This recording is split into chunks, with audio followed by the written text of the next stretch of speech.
experience. Now, why is Paul in this letter, why is he going to great lengths to defend his apostleship? Do you remember that? Yeah, they're questioning who's the they. Yeah, Jews. You have Jewish, we've been calling them Judaizing teachers or Judaizers. And that name, kind of like Great Commission or Good Samaritan, you don't really find it in the Bible explicitly, but you do, but we have, labeled that. And these are those who are trying to bind certain parts of the law of Moses. And which, of course, if you grew up in Judaism and that's all you knew all your life, then all of a sudden you become a Christian, some of those things it's hard to put away just like that overnight. So they were binding some of those things, particularly circumcision, that he'll have a whole lot to say about that in a moment, though he does mention it here just a little bit. And so he finds himself defending his apostleship quite a bit here as it relates to that. And we're actually in this section here, Paul's relationship with the other apostles. Looks like something's a little bit off there, but that's all right, I guess. And so he refers to this meeting in Jerusalem. And let's just go ahead and read verses 1 through 5 here. And again, I think we looked at some maps last time we were in this before singing night. And in the book of Acts, he's up in Damascus, he's taught the gospel in Damascus, and he's baptized, and Acts says immediately he began to preach up there in the synagogues, boldly declaring Jesus was the Christ.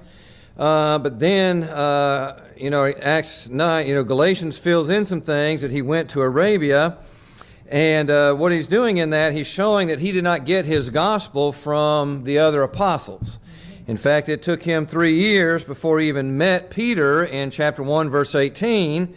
But between the time he was baptized and the time he met Peter 3 years later, he had been preaching the gospel the whole time. So the gospel he got didn't come from Peter. And then chapter 2 opens up. Then after 14 years, I went up again to Jerusalem with Barnabas and also took Titus with me. And I went up by revelation and communicated to them the gospel which I preach among the Gentiles, but privately to those who are of reputation, lest by any means I might run or had run in vain. Yet not even Titus, who was with me, being a Greek, was compelled to be circumcised, and this occurred because of false brethren secretly brought in, who came in by stealth to spy out our liberty, which we have in Christ Jesus, that they might bring us into bondage, to whom we did not yield submission even for an hour, that the truth of the gospel might continue with you. And so he's in this section defending his apostleship, and again 3 years and then 14 years later he finally goes back to Jerusalem. And on this occasion, we'll get to that, he's accompanied by Barnabas and Titus, chapter 1 verse 2.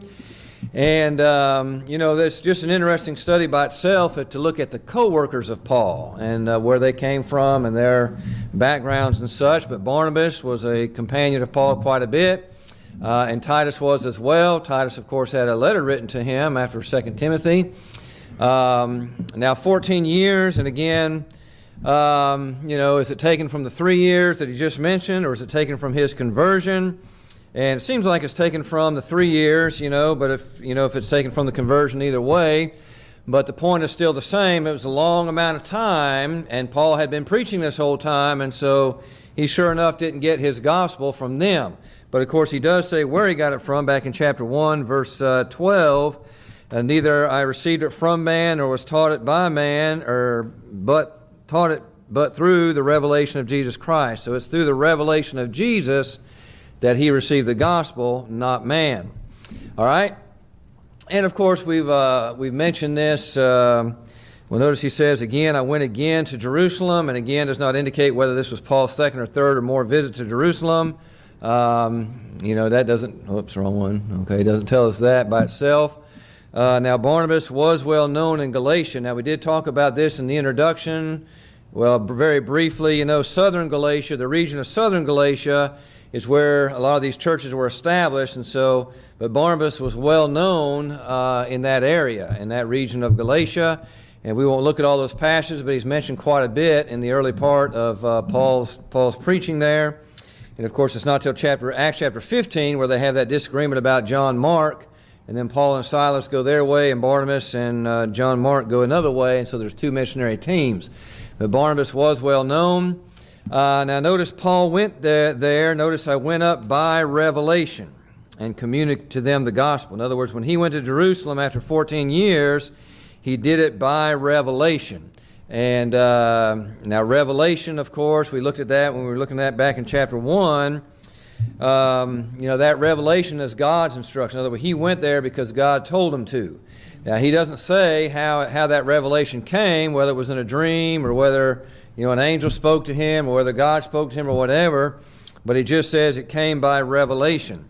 And so that's why he went there to Jerusalem. And again, behind all this, he's showing that his gospel doesn't depend upon the Jerusalem apostles. All right, and that's interesting here, he went up by revelation. The ESV translates that because of, and that means according to, corresponding to, with reference, by means of revelation. And so again, it was God's desire that he go there, and so not even his traveling plans depended upon anybody else, but by the revelation of God. And I'm sure if God hadn't revealed for him to go to Jerusalem, he would not have gone to Jerusalem. And again, he's hammering away, emphasizing, and I'm emphasizing this quite a bit too, that he's showing all this to show that his gospel is not from man. It is from Jesus Christ, as one fellow says, show enough, or bona fide from Jesus Christ. All right, so he did go down to present the true unadulterated gospel to them by revelation, and communicated them the gospel which I preach among the Gentiles. Okay? And he also used the word privately, but privately to those who were of your reputation, lest by means I might run or had run in vain. Now, this private discussion was probably so as not to incite the Judaizers to the gospel which I preach among them, but privately to those who were of reputation. In other words, he didn't want to, unnecessarily stir things up. And, of course, I use unnecessarily there because the gospel of itself will stir things up. But we just don't want to unnecessarily do things that would counteract the gospel. But anyway, they look for every opportunity to discredit Paul. And we'll see some of that later on in the epistle as well. And, you know as well as I do that people that don't like us or Christians or whatever, they're always looking for something to, you see, you're just like the rest of us, And our young people need to know about that too, but they're not in here now. But we'll get to them. Well, maybe some of them are. Mm-hmm. I thought in Acts he was told by the church to go to Galatia. Yeah, he was sent by the church of Galatia. On the missionary journeys when he established the congregations. But when he writes Galatians, and he writes this, I think late 50s, or I guess early 50s, I guess 52, 51 AD as he writes. Of course, he's already been to Galatia and established these churches, and he writes back to the churches of Galatia. But what he's talking about here is his conversion. When he was converted in Damascus, before he even went on those missionary journeys, when he was up there in Damascus, he and of course, if you look at, let me just show you here. If you look at Acts chapter 9, he says right here, he's baptized, verse 18, Acts 9:18, immediately there fell from his eyes something like scales, and he received a sight, and at once he arose and was baptized. Verse 19, so when he had received food, he was strengthened. Then Saul spent some days with the disciples at Damascus. All right, so he was with the disciples at Damascus for some days, doesn't say how long. Verse 20, immediately he preached the Christ in the synagogues that he is the Son of God. Then all who heard were amazed and said, is this not he who destroyed that was called in the name of Jesus, etc.? And then verse 22, but Saul increased all the more in strength and confounded the Jews who dwelt at Damascus, proving that he was Jesus the Christ. And then verse 23, now after many days were passed, all right? And so sometime between 22 and 23, we have Galatians 1, verse 18, or actually verse 17, nor did I go up to Jerusalem to those who were apostles before me, but I went to Arabia and returned again to Damascus. And so he went to Arabia and Damascus between that Acts chapter 9, 22 and 23, he went to Arabia and Damascus, And then he picks up again in verse 23 there. So he gives us information in Galatians that he doesn't give in Acts. But again, this is before he even went on the first missionary journey where he was sent out by the church in Antioch. Okay? And I had a map up there, and if it weren't so difficult, I mean, getting back to it would be easy, but getting back to where we are now would take a lot of bumping there. But remember that map we had that had his travels, you know, then there was one loop that went way out here, Damascus, and then a loop that went way out here, then he came back, and then went back to Jerusalem. Well, that loop is what we're talking about here. All this took place during those times there. All right, because remember, well, Acts 8 takes place several years after the church was established. As much as 10 to 15 years after the church was established, Acts 8 where the church went everywhere. They were scattered over the persecution of Stephen, and they went everywhere preaching the word. And so there, we look at it in Acts and think it's maybe just a few days or a few weeks, but Acts 1 through, the church began in Jerusalem 2 through 8, and that was several years in there. Before the persecution of Stephen, they went out everywhere preaching the word. All right? And, of course, timelines on that, they vary a couple years, but I haven't looked at this recently, but, I know Acts 10, they say, is 10 to 20 years after the church was established, when the first Gentile, Cornelius. Mm-hmm. Right.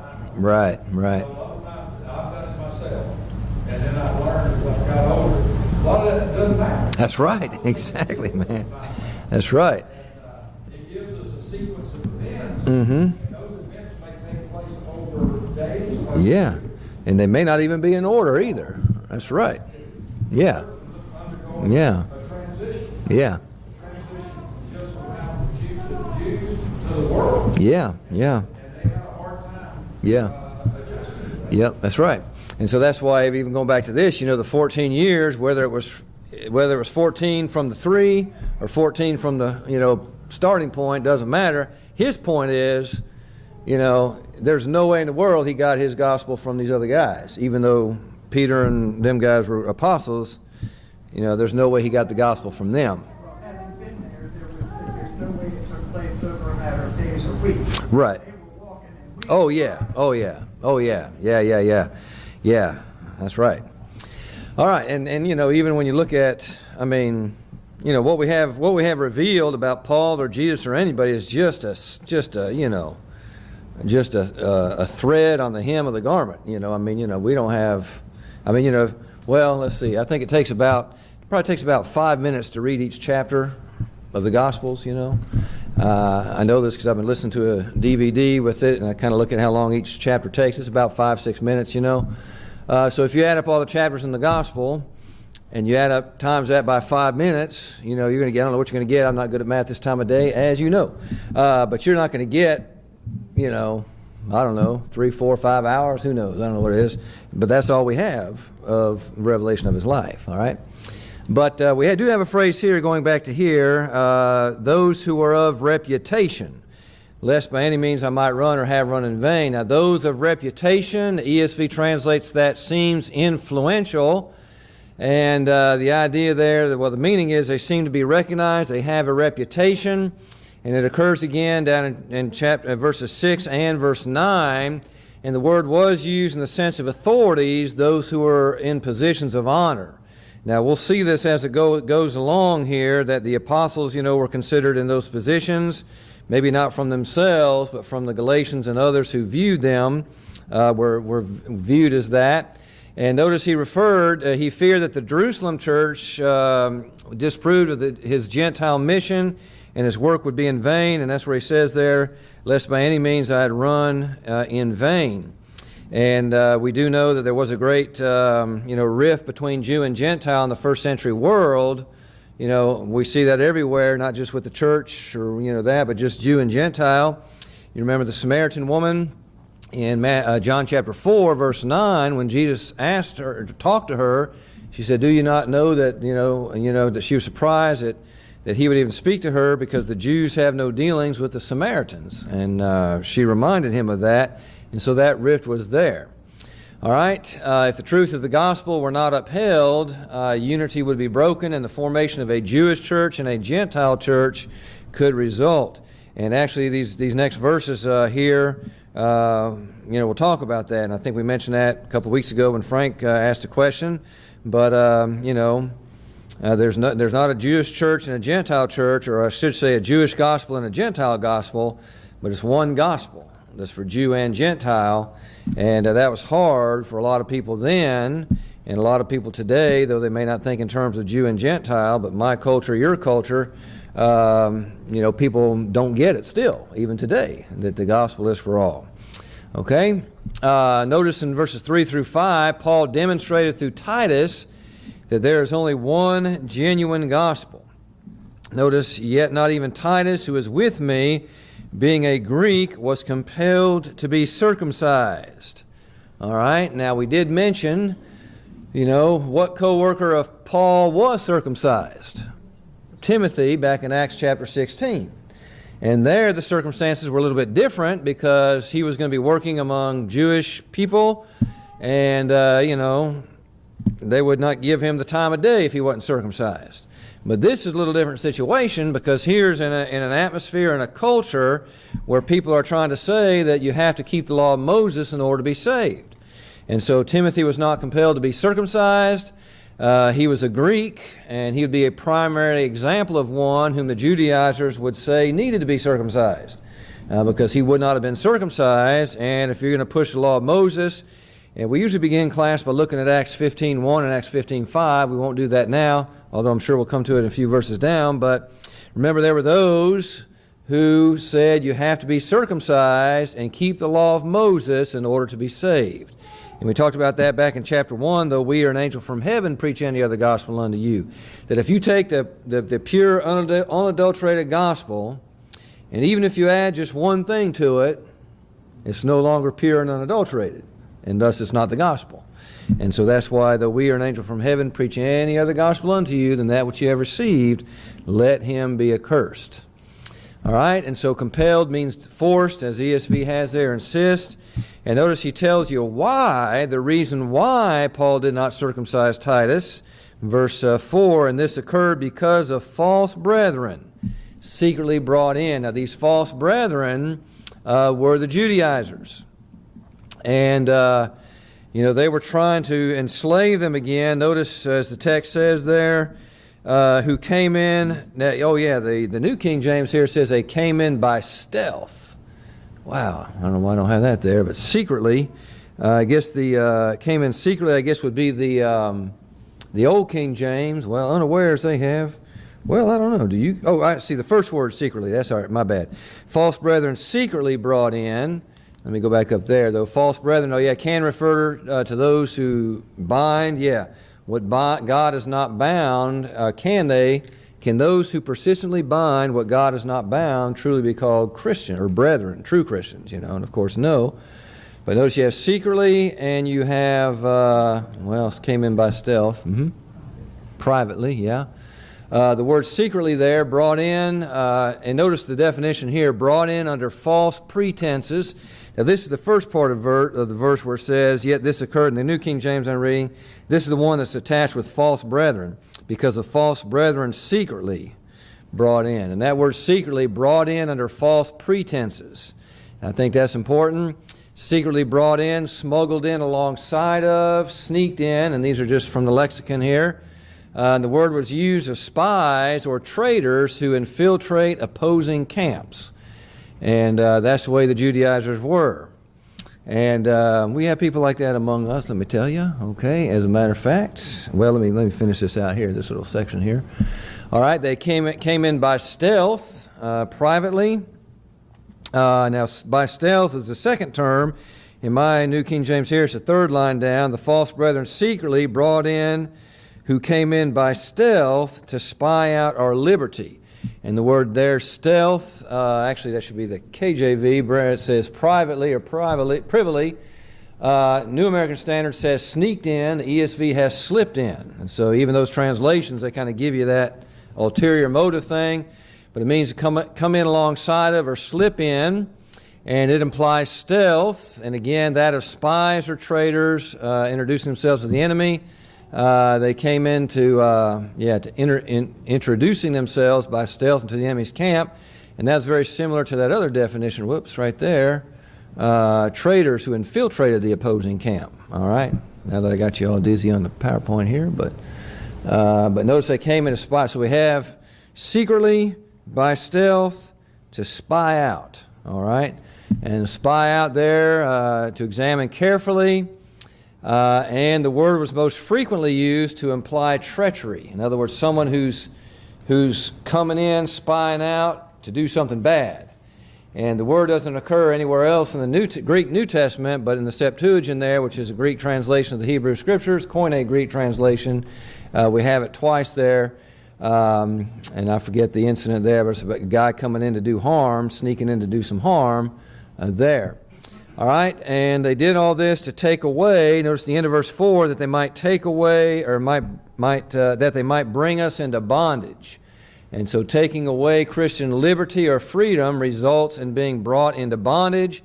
And that word for bondage there means to make a slave. And slavery, the ESV has there, and that's a very appropriate translation for that particular word there. All right. And let's just go through verse 5 here. The church must not subject itself to false doctrine, to whom we need not yield submission did not yield submission even for an hour. All right, so they did not yield to that. Yield there, give place, give into by subjection to submission, and again obedience there. Submission, subordination is what the word means. It's used quite a bit over there. And notice Paul says, not even for an hour, that the truth of the gospel might continue with you. And so notice the with you there indicates that Paul was doing this for them. And we might think, well, what harm is it just to have a guy circumcised, What harm is it just to, fudge a little bit and give in? Even though, and here's the thing, there's nothing inherently wrong with circumcision in and of itself. It's not evil. It's not good, not evil by itself. But here the whole point is, in this particular context, if you do it, you're saying, yeah, you guys are right, or at least there's some validity to what you're saying, we'll go ahead and do it. And again, okay, here's some pretty good wisdom here. It takes some wisdom to know when doing something like that is harmful to the body of Christ, or if it's just irrelevant to the body of Christ. For example, eating in a church building, a number of things like that. Does take some wisdom. We looked last week at 1 Corinthians, 2 weeks ago, 1 Corinthians 9, 19 through 23, where Paul says, I become all things to all men that I might win some to Christ. To the Jew I became as a Jew, to those without the law as without the law, though not without law, being under law to Christ. And he goes on to the circumcision, etc. And we did point out, rightly so, that we can adapt to cultures that do not violate God's word. We can do that, no problem. We should do that in order to reach people with the gospel. But even when something is not wrong by itself, if it's going to even leave the impression that we're agreeing that this is necessary for salvation, then it becomes a different story. And I really, really like these verses 3 through 4, because and I mentioned this, there's congregations today that and our elders are vigilant, and they need to be. But when the non-institutional thing broke loose, now that was way before my time, but my understanding from talking to people that were there is you had people coming in, just a few people, and just trying to change just a little bit at a time. With the Boston Crossroad movement, same thing. A couple people come in, and first thing they do is try to either discredit or, cause a little ripple in the eldership if there's one there in the congregation. If there's not an eldership in the congregation, man, they're like all over that place. And that's what happened. The AD 70 stuff I've been telling you about that's been happening not too far from here, same type of thing. Guy coming in and just changing a little bit here. Oh, well, that's not the way we learned it, but I guess that's okay now. And just little by little, And really, and we'll get you to here in a minute, Fred, and some places where, even with the anti-movement, the non-institutional thing, and with the Boston Crossroads, where there were strong elderships, guess what? Those people left and went somewhere else. And they did, unfortunately, find others that they could manipulate and stuff. Go ahead. We need to be very careful not to find custom. Mm-hmm. And I've heard missionaries talk about this over the years. Mm-hmm. They go, you've been in for them. Mm-hmm. But they have to be very careful not to make American Christians out of Mm-hmm. them. Christians. Yeah.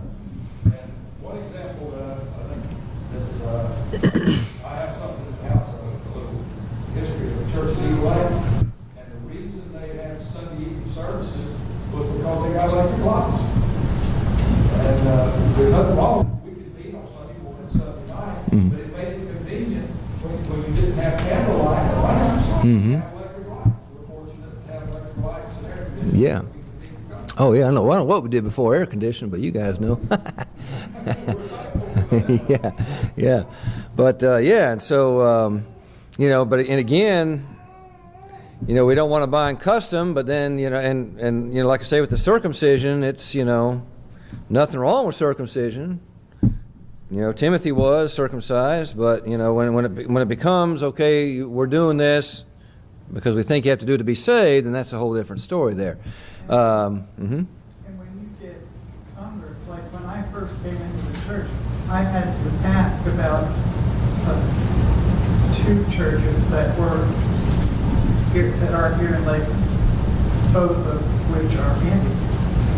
And if you come into the congregation and you don't have strong elders, and the elders don't take those that they baptize and explain to them Mhm. what is going on in other churches of Christ that actually aren't. Mhm. Oh, yeah. Yeah.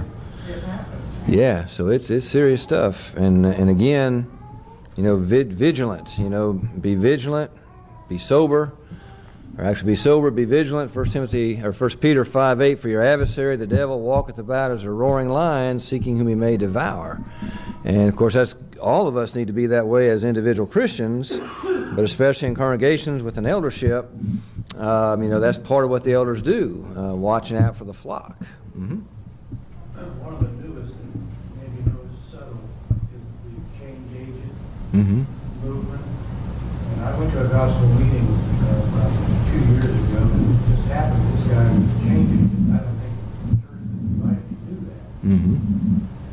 And I sat there and listened to him, and what he was saying was that the 5 acts of worship that we do basically is just a traditional thing. Yeah, That's yeah. what we need to necessarily Oh, yeah. do. He did not offer really an invitation. Mm-hmm. But that's pretty subtle. Yes. Sometimes they try to work that in. Yes. I think what we're doing is because Yes, yes. yes, and they're, Somebody here Sunday night that talked to Rico, and one of the things he said to him was, if I don't know what his feel was, but he said, and you say in our Father, hello, that's right out of Catholic doctrine. yeah. Yeah, so there's all kinds of stuff, but again, it just emphasizes be vigilant, know the truth, as Paul is telling us, know the gospel that's been delivered, and then we can better analyze all those other things going on. And I was just talking where I was in Melbourne, just talking to somebody, and we were talking about just a casual conversation. One of the members of the church there talking about this particular person grew up in a foreign country. She was the parents of missionaries and grew up in a foreign country. And she was talking about how they would actually have Bible discussions, their dad and the kids. The dad would challenge their faith, and they would have to answer back, and they learned Scripture. They learned how to, But in all that, she was talking about salvation and all that stuff, and said sometimes he'd talk about worship and about instrumental music and pianos and all that. And then just in passing, she says, but that's just secondary. The most important thing is salvation. So that right there clued me in. Now the first time I ever met the lady, so I didn't, give her a dissertation right there and challenge her to a debate. But, I have a red flag up now, so next time I go there, I know kind of what to preach and teach and all that. But that's the way people think. That's just a peripheral thing. Worship is just a peripheral thing. Circumcision, that's just a peripheral thing. It doesn't matter, so you might as well circumcise. No. It's more than that. And if you're making it a matter of salvation. All right? But anyway, and I'm thankful for our elders here because they're vigilant on the ball, doctrinally and such. And so, but all of us need to do that and keep an eye out. All right, because they do want to take away the liberty we have and put us in bondage. All right, any other comments through verse 5? All right, notice in verse 6 through 10, Paul's gospel is the same as the Jerusalem pillar apostles, and you'll understand why I'm saying pillar right there here in a minute. Notice in verse 6, but from those who seem to be something, whatever they were, it makes no difference to me. God shows personal favoritism to no man. For those who seemed to be something added nothing to me. But on the contrary, when they saw that the gospel for the uncircumcised had been committed to me, as the gospel for the circumcised was to Peter, for he who worked effectively in Peter for the apostleship to the circumcised also worked effectively in me toward the Gentiles. And when James, Cephas, and John, who seemed to be pillars, perceived the grace that had been given to me, they gave me and Barnabas the right hand of fellowship, that we should go to the Gentiles, and they to the circumcised.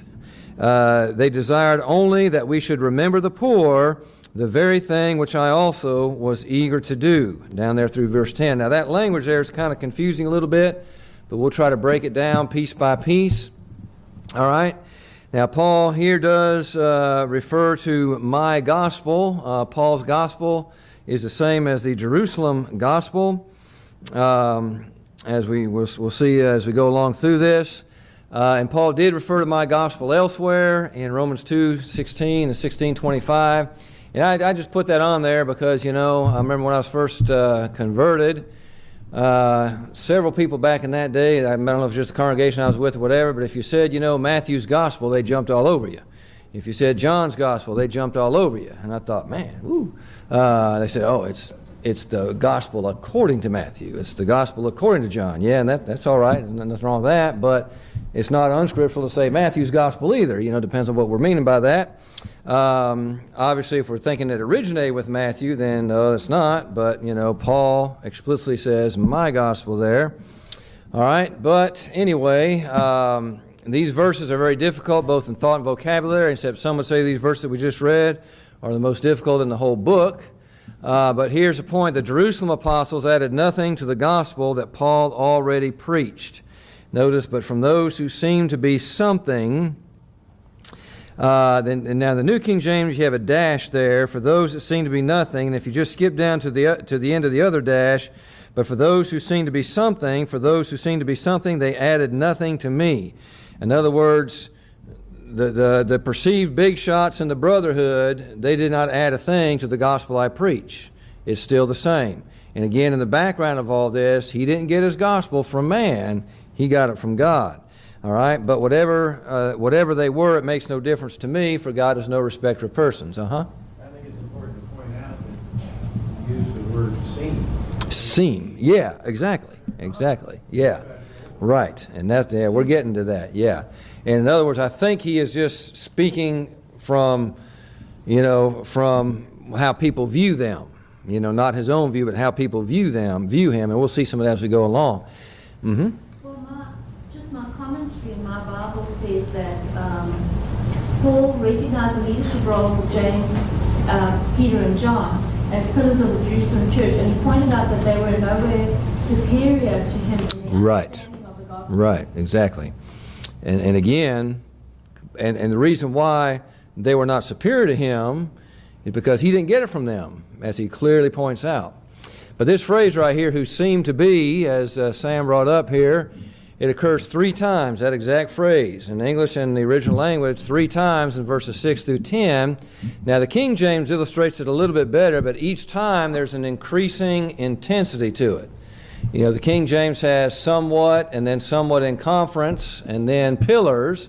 The New King James has something and something, but the other translations will add something influential. The ESV has there, but there's like an increasing of what they seem to be as he goes through that context, all right, for whatever that's worth, you know. And so what the Jerusalem apostles seem to be to the Judaizers or anyone else matters nothing, again, because Paul matters nothing to God, I should say there. And he uses the expression there at the end of verse 6, for God shows personal favoritism, the New King James says, shows personal favoritism to no man.